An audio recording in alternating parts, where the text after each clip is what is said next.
गुरु रू प्यारी साध संगत जी, वाहिगुरु जी का खालसा वाहिगुरु जी की फतेह। भाई साहब भाई वीर सिंह जी की एक अमोलक लिखत है श्री कलगीधर चमत्कार। उस विच एक प्रसंग है जिसका सिरलेख है कालसी दा रिखी, जिस विच कलगीधर पातशाह जी दे विलप दियां रूहां दे प्रति इहो जिहा प्यार देख के आप जी दे नैण भर आउणगे। आओ प्यार नाल सरवण करिए जी। पहला, राजा मेदनी प्रकाश नाहन दा राजा अपने आराम कमरे बैठा सी कि वजीर हरजी आ गया ते दोहां दी गलबात ऐं छिड़ी। राजा, कोई नवी खबर हरजी? वजीर, महाराज खबरां भलियां नहीं। फतेह शाह दी धी दा साक भीम चंद दे लड़के नाल हो गया है। राजा, हो गया? दिसदा ही सी। आसमानां वल तक के ठंडा साह लैके अगे तां पुत्र दी अणहोंद बावलियां करदी सी ते हुण राज काज दा भी संसा पै गया है। हर जी, मैं भी डाडा फिकर खादा है कि अगे ही फतेह शाह जीवन नहीं सी देंदा ते हुण तां ओ होर भारू हो गया। राजा, फिर कोई तदबीर? वजीर, इंसानी तदबीर तां अजे कोई नहीं सुझी, कोई रब्बी मदद मिले तां वखरी गल है। राजा, रब्बी मदद देवी देवतियां दी तां कुछ सारदी नहीं। पुत्र नमित सारियां दी पूजा प्रतिष्ठा पाठ पूजा जग करके वेख चुके हां, कोई नहीं पुकरदा ते जां जिवें कोई आखदे हन देवता है ही नहीं, भरम ही है। बाकी रही पीर फकीर किसे दी मदद, सडोरे बुद्धू शाह सुनीदा है जो मुसलमान है ते दूणा विच राम राय सुनीदा है जिस दियां करामातां अगे औरंगजेब भी चुकिया है। सो ओ साडे वैरी फतेह शाह दा मित्र ते पूज्य है। सो असां लई सब रस्ते बंद हन। हुण तां इक्को सुझदी है कि होर फौज भर्ती करिए ते जंग लई तैयार रहिए। जद समा आ बने मैदान विच सन्मुख जूझदे लड़ मरिए। लोक तां जाना है परलोक विच तां स्वर्ग मिले। वजीर, जंग लई तैयार रहना सदा सुखदाई है, सगों ऐसे समय तां हर छिन सनदबद्ध रहना ही राजनीति है। मैदान विच सन्मुख जूझ के मरना भी वीरां दा धर्म है, पर उदासी ते निराशता नहीं चाहिए, कुछ होर भी करिए। राजा, की कुछ? वजीर, साडे राज दी सरहद विच जमुना किनारे एक बड़ा बिरद ब्राह्मण तप कर रहा है, क्यों ना उसकी सहायता लईए। मेरी जाच ओ जोगी है और सिद्धियां दा मालक है, निर्जन बन विच रहिंदा है, दिन रात तप विच लीन है, किसे नाल संबंध नहीं। एक चेला सेवा करदा है, दूधा धारी है, दो चार गाइयां हन जो बन विच चर लैंदियां हन ते महात्मा नूं दुध दे छड़दियां हन। उसदी असीस जरूर कोई सहायता करेगी। इधर अपनी सेना होर वधावनी चाहिए। माता जी नूं आप मनाओ कि हुण समा आ गया है कि वो वड्डे पुरातन खजाने दियां कुंजियां आप नूं दे देण, जो औकड़ां वास्ते पिछले राजे संभाल के जमा कर गए हन। इस तो उपर औकड़ दा समा होर केड़ा है। राजा, है ठीक, पर त्रीमता ते फिर बिरद घट ही आखे लगदियां हन। अच्छा वेखिए, जतन ही करना है, करदे हां, मां है मन जावेगी। हाँ हाँ मंत्री, फिर ब्राह्मण वल कदों? मंत्री, तुसी अज माता जी नाल गलबात करो, मैं बख्शी जी नाल फौज वधावण ते सामाने जंग वधेरे करन दी तजवीज़ करदा हां। उस वल कल तड़के टुर पईए। शिकार दे बहाने चलांगे ते फिर शिकार विच ही उसनूं मिलने दा अवकाश कढ लवांगे। दस के जाना ठीक नहीं। राजा, किथे को? मंत्री, कोई 25 या 26 को, पर साडे शहर तो पूरब उत्तर वल जमुना किनारे कालसी पिंड है। वो कुछ चढ़ाई चढ़ के उसे तो को 1.5 को उरे वार, पर साडे पासे दे किनारे ते जिथे को पहाड़ी नदी टोंसा जमुना दा संगम है, ਉਥੇ ਕੋਵਾਰ ਕੁਛ ਪੱਧਰ ਜਿਹੀ ਹੈ, ਥੋੜੀ ਉਥੇ ਬਨ ਵਿੱਚ ਇੱਕ ਕੁੱਟੀ ਹੈ ਤੇ ਗਿਰਦੇ ਛਾਪਿਆਂ ਦਾ ਬੜਾ ਤਕੜਾ ਵਾੜਾ ਹੈ, ਵਿੱਚ ਬੜਾ ਖੁੱਲਾ ਵੇੜਾ ਹੈ। ਰਾਜਾ ਠੀਕ, ਬਹੁਤ ਦੂਰ ਨਹੀਂ। ਇਸ ਪ੍ਰਕਾਰ ਗੱਲਾਂ ਬਾਤਾਂ ਕਰਕੇ ਰਾਜਾ ਤੋਂ ਵਜ਼ੀਰ ਜੀ ਵਿਦਾ ਹੋਏ ਤੇ ਬਖਸ਼ੀ ਖਾਨੇ ਜਾ ਕੇ ਆਪਣੀ ਰਿਆਸਤ ਦੀ ਰੱਖਿਆ ਦੇ ਵਧੇਰੇ ਸਮਾਨ ਦੀ ਡੀਲ ਡੋਲਦੇ ਰਹੇ। ਉਧਰ ਰਾਜਾ ਜੀ ਨੇ ਆਪਣੀ ਮਾਤਾ ਨਾਲ ਯਤਨ ਲਾ ਕੇ ਪੁਰਾਣੇ ਭੰਡਾਰੇ ਵਿੱਚੋਂ ਚੋਖੀ ਮਾਇਆ ਰਿਆਸਤ ਦੀ ਰੱਖਿਆ ਦੀ ਨਵੀਂ ਤਜਵੀਜ਼ ਪਰ ਖਰਚ ਲਈ ਕੱਢ ਲੈਣ ਦੀ ਗੱਲ ਮਨਾ ਲਈ। ਦੂਸਰਾ, ਅਗਲੇ ਦਿਨ ਰਾਜਾ ਮੇਦਨੀ ਪ੍ਰਕਾਸ਼ ਸ਼ਿਕਾਰ ਚੜ੍ਹਿਆ, ਨਾਲੇ ਵਜ਼ੀਰ ਤੇ ਕੁਝ ਸਿਪਾਹੀ ਚੜ੍ਹੇ। ਰਸਤੇ ਵਿੱਚ ਬਖਸ਼ੀ ਨਾਲ ਨਵੀਆਂ ਤਜਵੀਜ਼ਾਂ ਤੇ ਬਹਿਸ ਤੇ ਵਿਚਾਰ ਹੁੰਦੀ ਗਈ। ਵਜ਼ੀਰ ਨੇ ਡੇਰਾ ਉਸ ਟਿਕਾਣੇ ਤੋਂ ਕੋ ਦੀ ਵਿੱਥ ਉੱਤੇ ਉਰੇ ਲਵਾਇਆ। ਲੋਡਾ ਪੈਰ ਹੋਇਆ ਤਾਂ ਰਾਜਾ ਤੇ ਵਜ਼ੀਰ ਘੋੜੇ ਚੜ੍ਹ ਸੈਰ ਨੂੰ ਨਿਕਲੇ ਤੇ ਸੰਨੇ ਸੰਨੇ ਬ੍ਰਾਹਮਣ ਦੀ ਕੁੱਟੀ ਪਾਸ ਜਾ ਨਿਕਲੇ। ਰਾਜਾ ਉਰੇ ਠਹਿਰ ਗਿਆ ਤੇ ਵਜ਼ੀਰ ਘੋੜਾ ਬਿਰਛ ਨਾਲ ਬੰਨ੍ਹ ਕੇ ਅੰਦਰ ਗਿਆ। ਬ੍ਰਾਹਮਣ ਜੀ ਉਸ ਵੇਲੇ ਵਾੜੇ ਦੇ ਵਿਹੜੇ ਵਿੱਚ ਇੱਕ ਪੱਥਰ ਦੀ ਸ਼ਿਲਾ ਤੇ ਘਾਸ ਦੀ ਸਫ ਵਿਛਾਈ ਬੈਠੇ ਸਨ। ਉਮਰਾਂ ਕੋਈ 100 ਬਰਸ ਤੋਂ ਉੱਪਰ ਦੀ ਸੀ। ਸਰੀਰ ਬਸ ਹੱਡੀਆਂ ਜਾਪਦਾ ਸੀ, ਮਾਸ ਤਾਂ ਵਿੱਚੋਂ ਗੁੰਮ ਹੀ ਲੱਭਦਾ ਸੀ, ਪਰ ਚਿਹਰੇ ਪਰ ਆਬਾ ਚੰਗੀ ਸੀ। ਪਿੱਠ ਵਿੱਚ ਸਿੱਧਾਪਨ ਨਹੀਂ ਸੀ, ਕੁਬ ਜਿਹਾ ਪੈ ਰਿਹਾ ਸੀ ਤੇ ਨਿਰਬਲਤਾਈ ਦੇ ਪੂਰੇ ਡੇਰੇ ਜੰਮੇ ਹੋਏ ਦਿਸਦੇ ਸਨ। ਵਜ਼ੀਰ ਨੇ ਅੱਗੇ ਵੱਧ ਕੇ ਪ੍ਰਣਾਮ ਕੀਤੀ। ਬ੍ਰਾਹਮਣ ਨੇ ਪਛਾਣਿਆ, ਆਸ਼ੀਰਵਾਦ ਦਿੱਤੀ ਤੇ ਕਿਹਾ, ਆਓ ਬੈਠੋ। ਵਜ਼ੀਰ ਨੇ ਬਿਨੈ ਕੀਤੀ ਕਿ ਬਾਹਰ ਰਾਜਾ ਜੀ ਹਨ, ਆ ਗਿਆ ਹੋਵੇ ਤਾਂ ਆ ਜਾਣ। ਇਹ ਸੁਣ ਕੇ ਬ੍ਰਾਹਮਣ ਕੰਬਦਾ ਕੰਬਦਾ ਉੱਠਣ ਲੱਗਾ ਤੇ ਬੋਲਿਆ, ਸ੍ਰੀ ਕ੍ਰਿਸ਼ਨ ਜੀ ਦਾ ਵਾਕ ਹੈ, ਮਨੁੱਖਾਂ ਵਿੱਚ ਮੈਂ ਰਾਜਾ ਹਾਂ, ਆਹੋ ਭਾਗ, ਰਾਜੇ ਹੀ ਹੋ ਕੇ ਆਓ, ਆਓ ਸਹੀ। ਪਰ ਵਜ਼ੀਰ ਨੇ ਬਾਂਹ ਫੜ ਕੇ ਬਹਾਲ ਦਿੱਤਾ ਤੇ ਕਿਹਾ, ਆਪ ਬਿਰਾਜੀਏ, ਰਾਜਾ ਜੀ ਆਪ ਆ ਜਾਣਗੇ। ਉਹ ਆਪ ਦੇ ਦੁਆਰੇ ਰਾਜਾ ਹੋ ਕੇ ਨਹੀਂ ਆਏ, ਆਸ਼ੀਰਵਾਦ ਵਾਸਤੇ ਆਏ ਹਨ। ਆਪ ਧਰਮ ਮੂਰਤੀ ਹੋ, ਬੜੇ ਹੋ। ਇਹ ਕਹਿ ਕੇ ਬਾਹਰ ਗਿਆ ਤੇ ਰਾਜਾ ਨੂੰ ਨਾਲ ਲੈ ਕੇ ਅੰਦਰ ਆ ਗਿਆ। ਦੋਹਾਂ ਨੇ ਦੂਰੋਂ ਹੀ ਸੀਸ ਨਿਵਾਇਆ ਤੇ ਬੁੱਢੇ ਪਰ ਅੰਦਰਲੇ ਸਾਹਸ ਵਾਲੇ ਬ੍ਰਾਹਮਣ ਨੇ ਕਿਹਾ, ਆਹੋ ਭਾਗ, ਧੰਨੇ ਭਾਗ, ਰਾਜਾ ਹੀ ਹੋ ਕੇ ਆਓ, ਜੀ ਆਇਆਂ ਨੂੰ। ਥੋੜਾ ਚਿਰ ਆਪੋ ਵਿੱਚ ਆਦਰ ਸਤਕਾਰ ਕੁਸ਼ਲ ਆਨੰਦ ਪੁੱਛ ਕੇ ਮਤਲਬ ਦੀ ਗੱਲਬਾਤ ਛਿੜ ਪਈ। ਬ੍ਰਾਹਮਣ ਨੇ ਸਾਰੀ ਗੱਲ ਸੁਣ ਕੇ ਕਿਹਾ, ਹੇ ਰਾਜਨ, ਮੈਂ ਇਸ ਰਾਜ ਵਿੱਚ ਬੈਠ ਕੇ ਤਪ ਕੀਤਾ ਹੈ, ਤੇਰੀ ਰਾਜ ਹਾਨੀ ਮੈਂ ਨਹੀਂ ਵੇਖ ਸਕਦਾ। ਭਗਵਾਨ ਕਿਰਪਾ ਕਰੇ ਤੇ ਰਾਜ ਅਟਲ ਹੋਵੇ।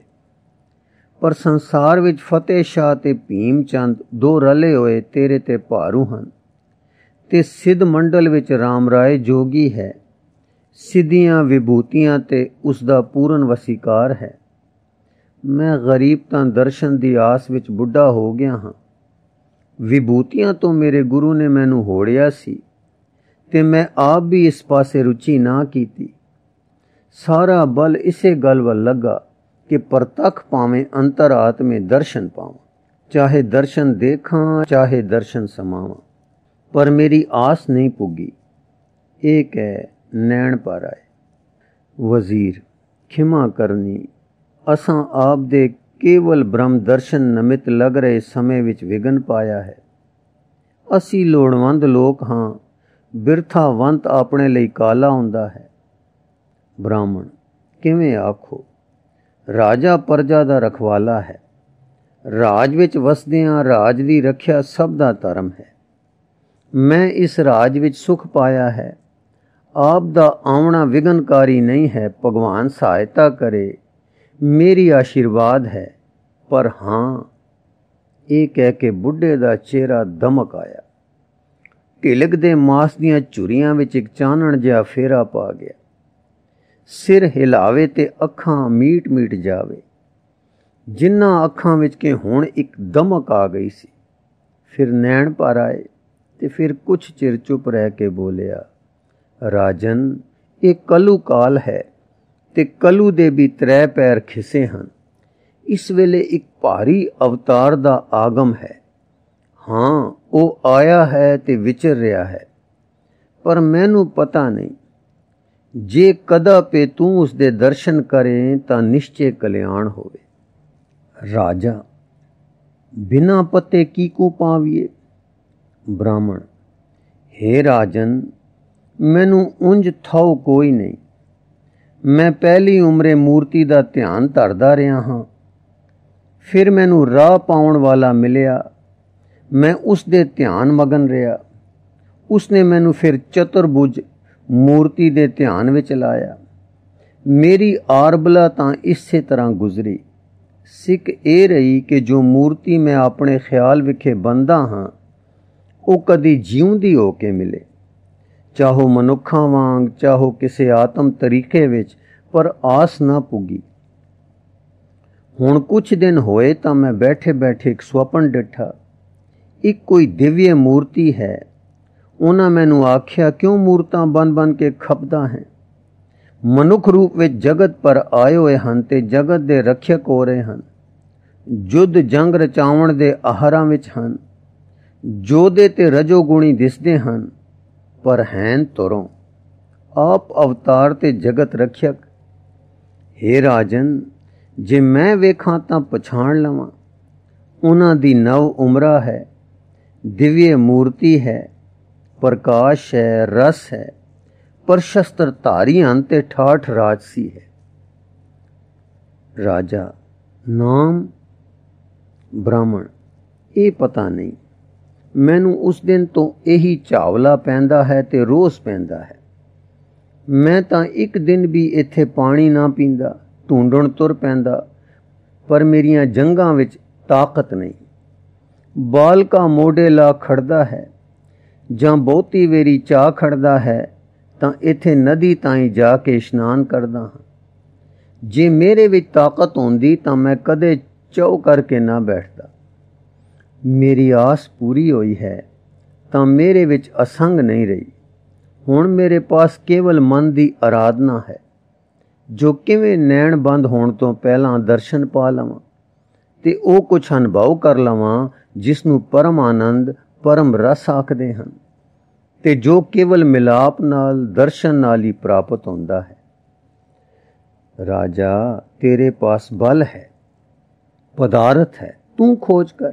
ਜੇ ਲੱਭ ਲਵੇਂ ਤਾਂ ਤੇਰਾ ਵੀ ਕਾਰਜ ਸਵਰੇ। ਤੇ ਦੇਖੋ, ਠਹਿਰ ਕੇ ਉਹ ਭਾਗ ਮੇਰੇ ਵੀ ਭਾਗ ਜਾਗ ਪੈਣ।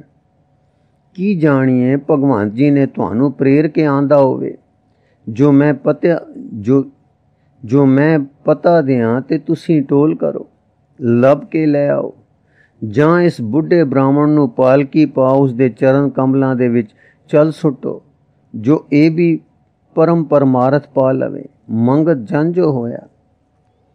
ਬ੍ਰਾਹਮਣ ਦੀ ਇਹ ਪਿਆਰ ਭਰੀ ਤੇ ਸਦਰ ਸਿੱਖ ਵਾਲੀ ਆਸਾ, ਪਰ ਉਨ ਨਿਰਾਸ਼ਾ ਵਾਲੀ ਆਸਾ ਦੀ ਦਸ਼ਾ ਪਰ ਰਾਜਾ ਵਜ਼ੀਰ ਦੋਵੇਂ ਦਰਵ ਗਏ ਤੇ ਵਧੇਰੇ ਸ਼ੌਕ ਵਿੱਚ ਹੋ ਕੇ ਪੁੱਛਣ ਲੱਗੇ, ਕੋਈ ਅਤਾ ਪਤਾ ਦੇਵੋ।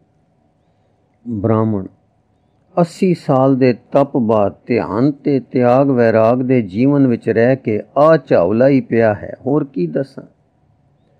ਨਵ ਉਮਰਾਂ ਹਨ, ਸੁੰਦਰ ਹਨ, ਨੈਣ ਹਰਨਾਂ ਵਾਂਗ ਹਨ, ਬਾਹਾਂ ਗੋਡਿਆਂ ਤੱਕ ਪਲਮਦੀਆਂ ਹਨ।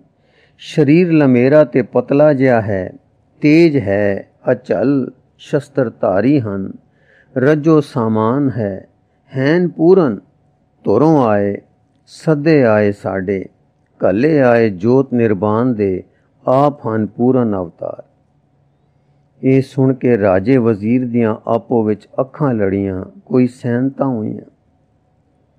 ਰਾਜਾ, ਉਹ ਕਹਿਲੂਰ ਵਾਲੇ ਟਿਕਾਣੇ ਤਾਂ ਨਹੀਂ, ਭੀਮੇ ਦੇ ਸ਼ਤਰੂ? ਬ੍ਰਾਹਮਣ, ਸ਼ਤਰੂ? ਉਹ ਨਹੀਂ ਸ਼ਤਰੂ, ਉਹ ਸਭ ਦੇ ਪਿਆਰੇ, ਸਭ ਦੇ ਪ੍ਰੇਮੀ। ਸ਼ਤਰੂਆਂ ਨੂੰ ਅਵਤਾਰ ਸ਼ਤਰੂ ਲੱਗਦਾ ਹੈ। ਆਪਣੇ ਕਰਮ ਸ਼ਤਰੂ ਹੁੰਦੇ ਹਨ। ਆਪੇ ਕੀਤੇ ਆਪੇ ਪਾਏ। ਧੁਰੋਂ ਆਇਆ ਨਿਰਾ ਪ੍ਰੇਮ ਹੁੰਦਾ ਹੈ। ਰਾਜਾ, ਮਹਾਰਾਜ, ਭਲਾ ਅਵਤਾਰ ਆਵੇ ਤਾਂ ਆਪ ਵਰਗੀ ਬ੍ਰਹਮਦੇਹੀ ਵਿੱਚ ਆਵੇ, ਸ਼ਸਤਰ ਧਾਰੀਆਂ ਵਿੱਚ ਬ੍ਰਹਮ ਜੋਤੀ ਕਿਵੇਂ? ਬ੍ਰਾਹਮਣ ਠੰਡਾ ਸਾਹ ਲੈ ਕੇ, ਬਈ ਮੋਟੀ ਗੱਲ ਹੈ। ਰਾਮ ਜੀ ਖੱਤਰੀ ਸ਼ਸਤਰ ਧਾਰੀ, कृष्ण जी खतरी शस्त्रधारी खबरे अवतार क्यों इस रूप में आउंदा है। होर सुनो, साडे ब्राह्मणा पास तां कर्म कांड है। असां तां वेद दीआं रिचां गावदे यागी करदे कराउंदे रहे। ये ब्रह्म विद्या तदों भी खतरी महाराजियां पर उतरदी रही। राम ते उतरी, असां वेद पाठी रावण बन के वैर ही कीता। तुसीं संस्कृत पढ़े नहीं पाई। आद समयां विच जो असल ब्रह्म विद्या सी सो गुजी रही। असी तां कर्म कांडी रहे। गोह विद्या, ब्रह्म विद्या, रस विद्या वेखो ना बई साडे वड्डे वड्डियां नूं भिणक पई कि खतरियां पास है। ये नाले राज करदे हन, नाले जीवन मुक्ति दी मौज माणदे हन। फिर वेखो ना साडे वड्डियां ने इन्हां खतरियां महाराजियां दे द्वारे जग्यासा धार के विद्या सीखी। तुसां सुनिया हो सुखदेव ब्राह्मण जी ने राजा जनक दे जो खतरी सन द्वारे जाके विद्या लई सी। फिर वेखो पंज ब्राह्मण उदालक अरुणी पास वैश्वानर आत्मा दी विद्या वास्ते गए। उदालक अपनी समर्था ते संसा दसदा है। फिर वो अश्वापति कैकई पास जाते हैं। उत्थों उन्होंने ब्रह्म विद्या प्राप्त होती है, पर कैके उन्होंने दी पहली विद्या साबित कर दिंदा है कि अज्ञानमयी है सी। फिर वेखो काशी दे राजा अजात शत्रु नूं गारगे बालकी ब्रह्म दियां 12 व्याख्या सुणाउंदा है, पर राजा जो खतरी है उस ब्राह्मण नूं साबित कर दिंदा है कि वह भुलते है। फिर आप ब्रह्म दा दुरुस्त निरूपण करदा है ते उस वेले आख भी दिंदा है कि देख मैं खतरी हां और ब्राह्मण नूं ब्रह्म विद्या देण लगा हां।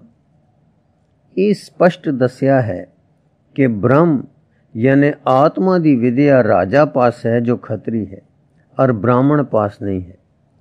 फिर वेखो राजा परिवाहन जैवली ने जो खत्रिय रजोगुणी कम वाला सी 2 ब्राह्मणों नूं आकाश निरूपण कीता है, जिस विद्या दी उन्हां नूं खबर नहीं सी। इस तो पहला अत धनवान नामे खतरी ने उधर छांडले ब्राह्मण नूं ये विद्या दिती सी। फिर नारद नूं जो बड़ा ब्राह्मण ते प्रसिद्ध ऋषि सी सनत कुमार ने जो युद्धा देवता है ब्रह्म विद्या सुनाई। ब्राह्मण अरुणी नूं राजा परिवाहन जैवली ने जद सिक्ख्या दिती तां राजा ब्राह्मण नूं आखदा है, हे गौतम, जिस तरह तू मैनू आख्या है कि ये विद्या अज तक ब्राह्मणां विच प्रचुर नहीं है, इस करके 3 लोकां दा राज ते जंग करने वाली जाति पास ही रहा है। इहो गल होर थां एवं लिखी है। इसे तरह निश्चय है कि अज दे दिन तक ये विद्या यानी ब्रह्म विद्या किसी ब्राह्मणा दे हाथ नहीं सी आई। गीता जो सर्व शास्त्रां दा तत्त ते वेद दा दर्जा रखदी है, जंग करन वाले कृष्ण देव दे मैदाने जंग विच जंग करे अर्जुन नूं उपदेशी सी ते महाभारत दे ब्राह्मण लिखारी ने अपनी पुस्तक विच लिखी सी। सो हे राजा, ये गल्लां धर्म पुस्तकां विच निरूपण हन, जिस तो पता लगदा है कि जंग करन वाले रजोगुणी कमाम वाले मनुख या देवता खत्री राजे महाराजे इस ब्रह्म विद्या दे ज्ञाता ते रसीए ते ब्राह्मणां नूं दाते होए हन। भावें मूल विच ये आकाशबाणी खत्री नूं होई होवे कि ब्राह्मण नूं, पर धर्म पुस्तक दसदे हन कि खत्री इस विद्या दे आगू सन। इस विद्या दा नाम अक्सर उपनिषद करके आया है। भावें इस पद दे कई अर्थ हन, पर पुराने लेखक उपनिषद नूं रहस्य आखदे हन, जिस दा अर्थ है भेद दी गल, गुजे गल। चूंकि 10 अधिकारी नूं केवल जानदी सी ते अन अधिकारियां नूं दसना मने सी, ये गुजे गल ही रही जो जानन हारे अपने पुत्र ते पूर्ण विश्वासयोग चेलियां नूं देंदे लिखे हन। सो राजा ब्रह्म दा ज्ञान ते ब्रह्म दा प्रकाश रजो रंग वाला शरीर लैके उसका प्रकाशना अचरज गल नहीं। तू हिंदू है, वेद शास्त्र ते भरोसा रखदा है, सो ये भरम ना करके अवतार आया है तां शस्त्रधारी क्यों है। होर सुन, मैनू दसिया गया है कि ये अवतार पिछले सारियां तो वड्डा है, वजनदार है, भारा है, उन्हां दा गुरु है, श्रेष्ठ है। ब्राह्मण तपी दे मूहों गुरु सहज सुभा वड्डे दे अर्थ विच निकलिया सी कि राजे वजीर दोहां दे मन ते फिर ओह इशारा वज गया कि उसनू सारे गुरु आखदे हन ते इसनू उंज कख पता नहीं, पर पते ओह देंदा है ते हुण अखर भी शुद्ध बोल गया है। ब्राह्मण सो बई जाओ ढूंढो, मिले तां मैनू भी बुढ़े ठेरे नू याद रखना, दर्शन करा देने, भगवान तुहाडी मनोकामना पूरी करे। वजीर रिखी जी भला अवतार दे केस भी आउंदे हन? ब्राह्मण केस तां सारे रिखी ते अवतार रखदे से। वेद विच तां परमेश्वर नू लम्मे केसां ते सोहणे दाड़ा वाला लिखिया है। बुद्ध जी दे समय तक उन्हां समेत सब केसा धारी सन। एक केस ना रखण दी कुरीति मगरों तुरी सी। वजीर राजे वल सैनत करके होले जे केसां दा भी पता चलदा है। ब्राह्मण अवतार दे नाल सदा सखां गण आउंदे हन, उस दे नाल जेड़े आए हन वो भी केसा वाले होने हन। मैं चावला भी डिठा है। राजा अच्छा जी, जिधर साडा अनुमान चल रहा है आप तां केसां वाला है, पर साथी सारे केसां वाले नहीं। ब्राह्मण नहीं तां हो जाणगे।